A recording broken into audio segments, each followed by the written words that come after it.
Speed typing का बढ़ेगा करते करते, आप रूल के अकॉर्डिंग टाइपिंग करिए, वो ऑटोमेटिक आपका स्पीड बढ़ जाएगा। मेरा अगर बढ़ा है तो मैंने करते करते बढ़ा है, ठीक। तो यहाँ पे आते हैं, आज हम आपको कुछ नए फंक्शन पढ़ाएंगे। चलिए हम एक बनाते हैं डेटा। हमने कई सेल को किया सेलेक्ट और यहाँ से कर दिए मर्ज। मर्ज का काम होता है कई सेल को जोड़कर एक में करना। अभी अगर मैं यहाँ से अनमर्ज कर दिया, देखिए एक सेल, दो सेल, कई सेल को मैंने जोड़ा और क्या कर दिया, मर्ज। बहुत सिंपल काम है। मैं यहाँ पे लिख रहा हूँ टिकट बुकिंग सीट, मतलब मैं एक ऐसा सीट बना रहा हूँ जिसमें हम टिकट को बुक करेंगे। और मैं इसको यहाँ से देखिए क्या कर दिया, मिडिल अलाइन, यानी कि अलाइन को मैंने बीच में कर दिया। और कहाँ किया, सेंटर किया। ये कहाँ हो गया, देखिए ये लेफ्ट हो गया, ये राइट, ये क्या हो गया, सेंटर। ये टॉप में चला गया, ये बॉटम में चला गया। तो हमें दोनों को बीच में करना है। और यहाँ से मैं साइज़ क्या कर दिया, बड़ा कर दिया। ये एक्सेल का होम टैब है। होम टैब में ये सब ऑप्शन है। ऐसे इंसर्ट में अलग ऑप्शन रहेंगे, पेज लेआउट में अलग, फार्मूलाज में अलग, डेटा में अलग अलग अलग है। तो आपको पूरा नहीं सीखना है, जितना आपके काम का है उतना सीखना है, ठीक।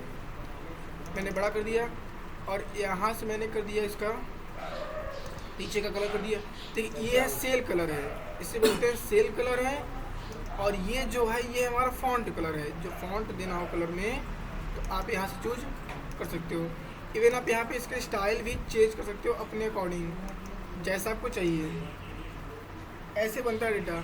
और हमको सीट मिली है, इतना सीट मिला है कि आप इतना सीट को बुक कर सकते हैं। तो मैं यहाँ से क्या करती है, इसको ऑल कर दिया बॉर्डर, ताकि ये थोड़ा डिफरेंट दिख रहा है।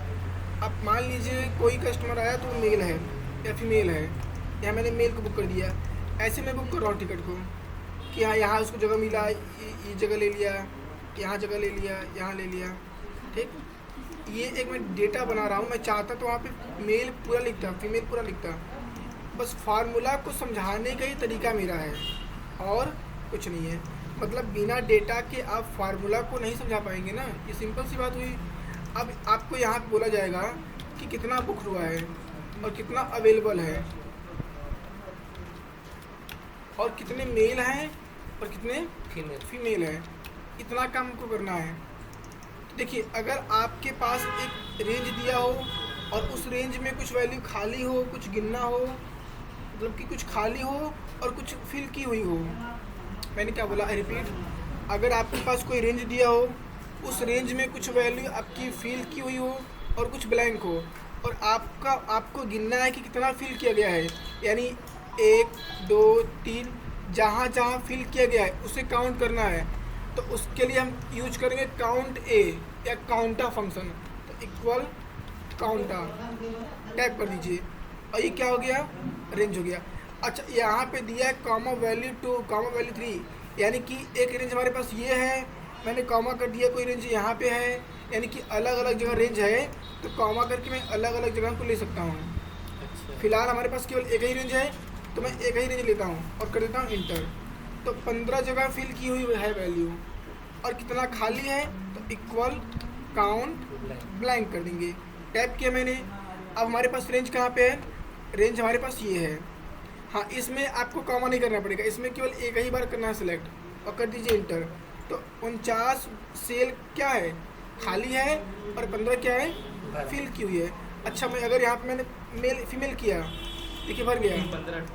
अब देखिए बुक हो चुका है। देखिए जितना आप करेंगे ऑटोमेटिक क्या होगा, चेंज होगा। और यही काम करता है फार्मूले का। अच्छा अब गिनना है कि कितने मेल कितने फीमेल है। जैसे आपने वहाँ पे काउंट किया था कि कितने सेल्स के डिपार्टमेंट के हैं, कितने एचआर के हैं, तो वहाँ पे आपने एक रेंज था, उस रेंज में से किसी पर्टिकुलर को काउंट करना है। तो वैसे हमारे पास एक ये रेंज है और इस रेंज में हमें गिनना है किसको, मेल या फीमेल को, यानी एम या एफ को काउंट करना है। तो उसके लिए यूज़ क्या करेंगे, काउंट इफ करेंगे, इक्वल काउंट इफ। रेंज कहाँ पे है, देखिए फार्मूला सिंटेक्स को ध्यान से समझिए। आर्गुमेंट जो मांग रहा है रेंज, काउंट इफ आपने जब लगाया तो बोल रहा है कि रेंज कहाँ पे है, तो रेंज हमारा यहाँ पे है, ये पूरा रेंज है। फिर बोल रहा है कॉमा करिए।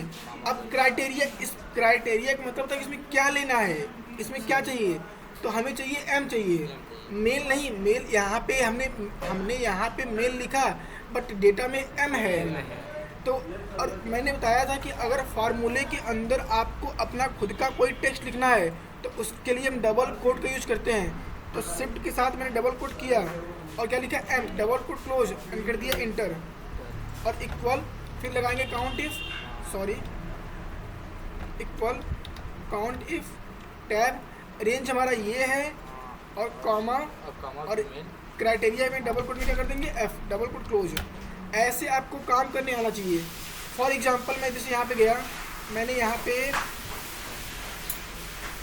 मतलब मान लीजिए पी इसको मैंने क्या सेलेक्ट किया, इसे ट्रैक कर दिया और यहाँ पे मान लीजिए किसी को मैंने अब्सेंट कर दिया, किसी को प्रेजेंट किया, अब्सेंट किया, ऐसे कर दिया और आपको बोला गया कि बताओ इसमें कितना ये प्रेजेंट कितना अब्सेंट है।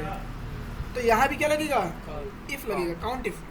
तो काउंट इफ़, रेंज हमारा ये हो गया, इसमें पहले क्या लेना हमें, तो डबल कोट में टी डबल कोट क्लोज। तो ये क्या आ गया, ये आ गया हमारा प्रेजेंट आ गया और यहाँ पे अब्सेंट लिख रहे हैं। तो यहाँ पे गए इक्वल काउंट इफ, रेंज हमारा ये हो गया और क्या लेना है इसमें, डबल कोट में ए, सॉरी 4 हो गए। अच्छा अगर इन पूरे को गिनना कितना है ये, तो आप सोचेंगे लगाएंगे काउंट ए, सॉरी काउंट लगाएंगे, क्या लगाएंगे, काउंट। तो याद रखिएगा काउंट कभी भी टेक्स्ट को नहीं गिनता है, काउंट जो फंक्शन होता है वो नंबर को गिनता है। यानी कि अगर इसे गिनना हो तो काउंट ही लगाएंगे, जैसे यहाँ पे गए ये कर दिए, सिर्फ अच्छा नंबर को गिनेगा। हाँ, नंबर को गिनने के लिए क्या लगाएंगे हम, काउंट लगाएंगे। और अगर हमें टेक्स्ट या नंबर दोनों गिनना हो तो वहाँ पे काउंट ए लगेगा, क्या लगेगा, तो इक्वल काउंट ए कर लीजिए सिलेक्ट और यहाँ देखिए आ गया। कुछ नहीं करना है, सिंपल कर दीजिए सिलेक्ट। जैसे सब नाम है तो हाँ नाम होंगे, जैसे मुझे इसमें ये कितना गिनना है तो काउंट ए लगेगा, काउंट कर दीजिए सिलेक्ट, इसको कर दीजिए। नंबर के लिए काउंट का, हाँ नंबर को अगर गिनना हो तो काउंट लगेगा। आई बात समझ में, ठीक है।